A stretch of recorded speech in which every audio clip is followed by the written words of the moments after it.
একটা জরাজীর্ণ চৌকি, কোনায় কয়েকটা অ্যালুমিনিয়ামের থালা বাসন, আর মেঝেতে ছড়ানো কিছু পুরানো প্লাস্টিকের বোতল আর ভাঙানি। মারিয়া একটা মাটির চুলার সামনে বসে ফুপিয়ে ফুপিয়ে কাঁদছে, আর তার চোখের জল গিয়ে পড়ছে চুলার খড়কুটোয়। দুই পাশে দুই চমৎ শিশু ক্ষুধার্ত চোখে মায়ের দিকে তাকিয়ে আছে। মারিয়া, আমি খুব মৃদু স্বরে ডাকলাম। আমার গলার আওয়াজ পেয়ে মারিয়া চমকে পেছনে তাকালো। আমাকে এই ভাঙা ঘরে দেখে তার চোখের জল মুহূর্তে শুকিয়ে গেল। সে দ্রুত উঠে দাঁড়িয়ে বাচ্চাদের নিজের পেছনে আড়াল করলো, যেন আমি কোনো হিংস্র পশু পাখি যা তার বাচ্চাদের ক্ষতি করতে এসেছে। আপনি এখানে কেন এসেছেন? কে আপনাকে আমার ঘরের ঠিকানা দিয়েছে? দয়া করে চলে যান। মারিয়ার গলার স্বর এবার আর শান্ত ছিল না, তাতে ছিল এক তীব্র আর্তনাদ। মারিয়া, আমি সব ছেড়ে চলে এসেছি। আমি মিথিলাকে ছেড়ে দিয়েছি, মায়ের সম্পত্তি পায়ে ঠেলে দিয়েছি। আমি শুধু তোমাদের চাই। আমাকে একটা সুযোগ দাও মারিয়া। আমি আমার সন্তানদের এই নরক থেকে বের করে নিয়ে যাব। আমি মেঝেতেই হাঁটু গেড়ে বসে পড়লাম। এক কোটিপতি ব্যবসায়ী শায়ান রহমান আজ ফুটপাতে বসে তার প্রাক্তন স্ত্রীর কাছে ভিক্ষা চাচ্ছে। মারিয়া একটা তাচ্ছিলের হাসি হাসলো। বের করে নিয়ে যাবেন? কোথায় নিয়ে যাবেন? আপনার মায়ের সেই রাজপ্রাসাদে, যেখানে প্রতিদিন আমাকে অপবাদ সইতে হতো, যেখানে সামান্য একটা ভুলের জন্য আমাকে সারা রাত বারান্দায় দাঁড়িয়ে দাঁড়িয়ে কাঁদতে হতো। শায়ান রহমান, এই তালি দেওয়া টিনের ঘরটা নোংরা হতে পারে, কিন্তু এখানে কোনো মিথ্যে অভিনয় নেই,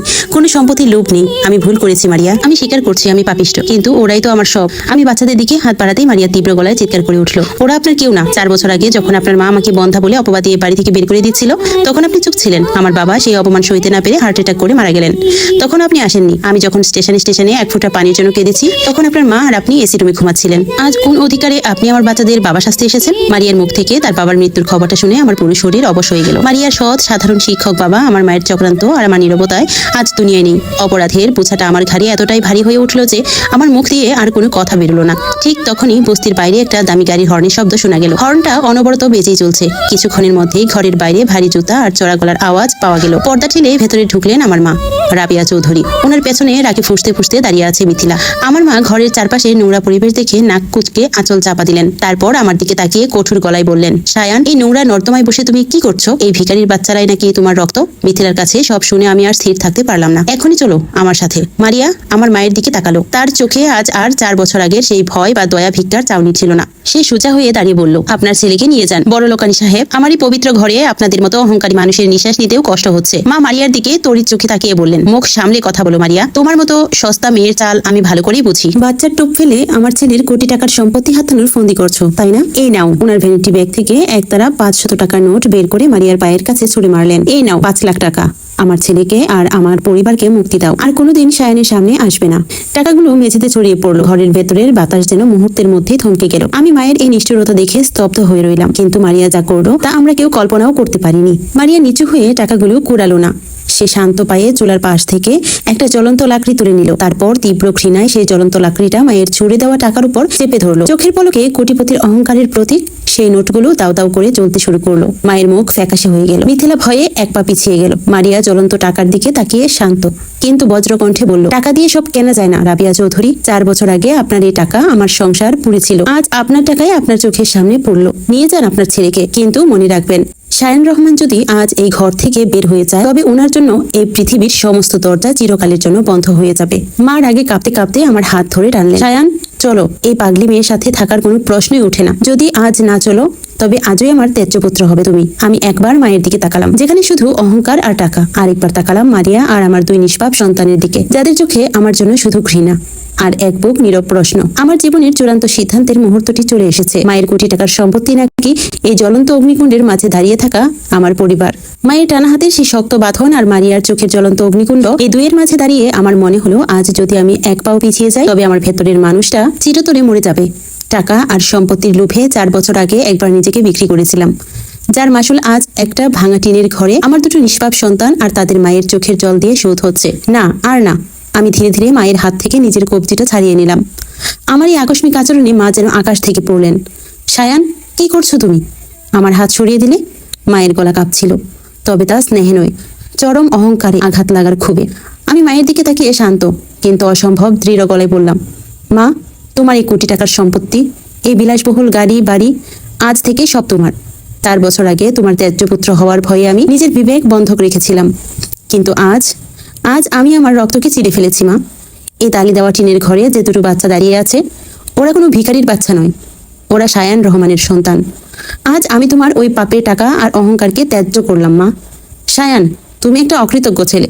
সামান্য একটা পথের মেয়ের জন্য তুমি তোমার জন্মদাত্রী মাকে অপমান করছো।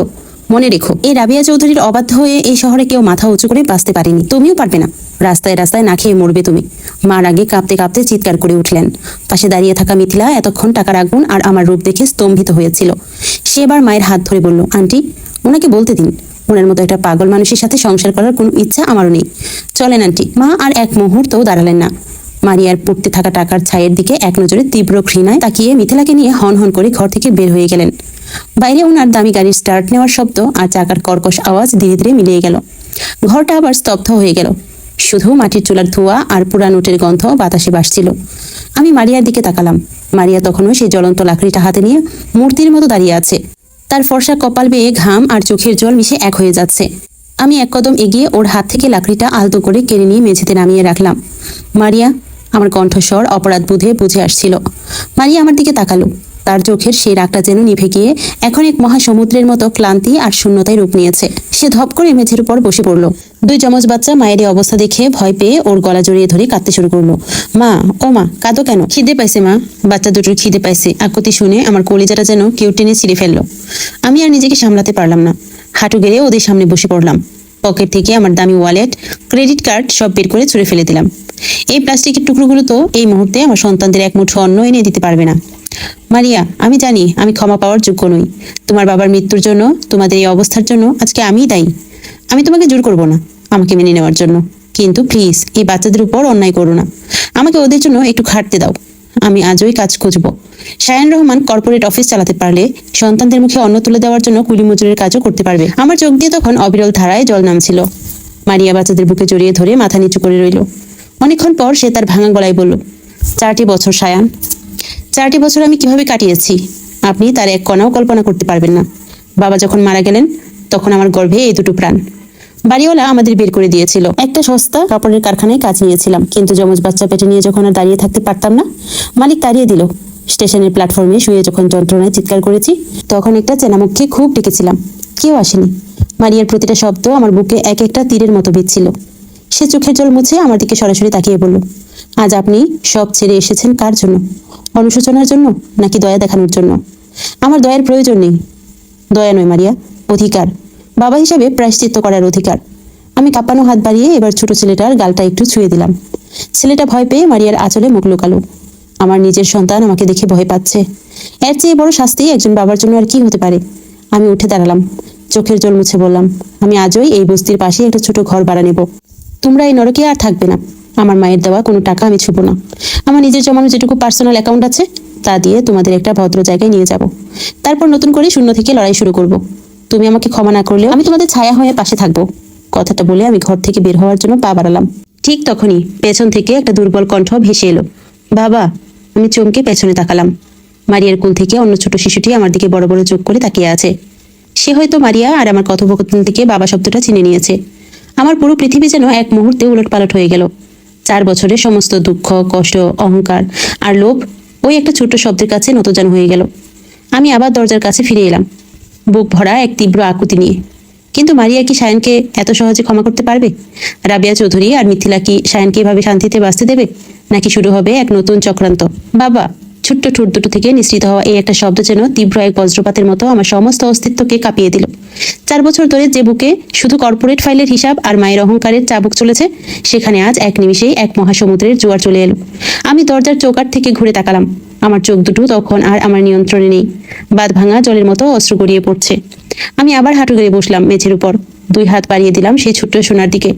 মারিয়া এতক্ষণ পাথরের মতো শক্ত হয়ে বসে থাকলেও ছেলের মুখ থেকে বাবা ডাক শুনে তার শরীরটা যেন একবার শিউরে উঠল। সে আর চোখে আমার প্রসারিত হাত দুটোর দিকে তাকালো। তার চোখের কোণ দিয়ে আবার জল নামলো। তবে এবার সেই জলে মারিয়ার চিরচেনা অভিমান আর যন্ত্রণার পাশাপাশি কোথাও যেন একটুখানি দ্বিধাও মিশেছিল।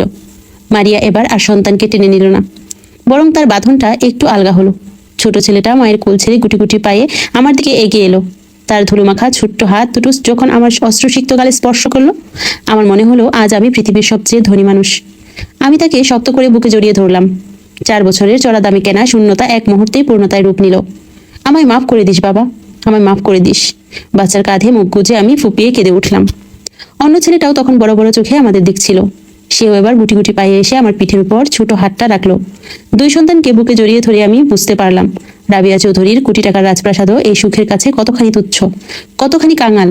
বেশ কিছুক্ষণ পর মারিয়া একটা দীর্ঘশ্বাস ফেলে উঠে দাঁড়ালো।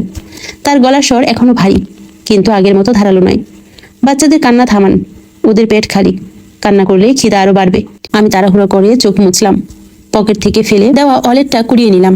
ব্যাংক অ্যাকাউন্ট বা ক্রেডিট কার্ড আজ অচল হতে পারে, কিন্তু ওটার এক কোণে কিছু ক্যাশ টাকা সবসময় গুঁজা থাকে, যা মায়ের দেওয়া নয়, আমার নিজের খাটুনির বোনাসের টাকা।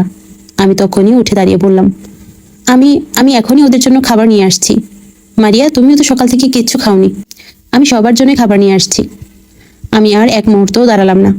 বস্তি সরু গলি দিয়ে যখন প্রায় দৌড়ে বাজারের দিকে যাচ্ছিলাম, তখন আশেপাশের মানুষগুলো আমার দামি শার্ট আর প্যান্টের দিকে অদ্ভুত দৃষ্টিতে তাকাচ্ছিল, কিন্তু আমার সেদিকে ভ্রুক্ষেপ ছিল না। আমার মাথায় তখন কেবল ঘুরছিল আমার সন্তানদের খিদে মেটাতে হবে। বাজার থেকে গরম ভাত, ডাল আর ডিম ভাজা নিয়ে যখন ঘরে ফিরলাম, তখন দুপুর গড়িয়ে বিকেল। মারিয়া ততক্ষণে ঘরটা কিছুটা গুছিয়ে নিয়েছে।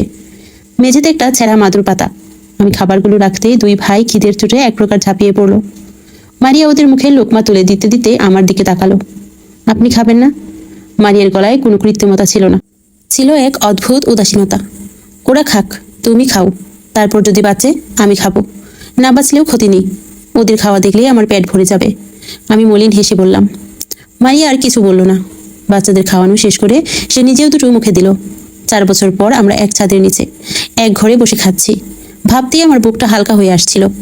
কিন্তু এই শান্তিকে আসলে এত সহজে সায়ানের ভাগ্যে লেখা আছে?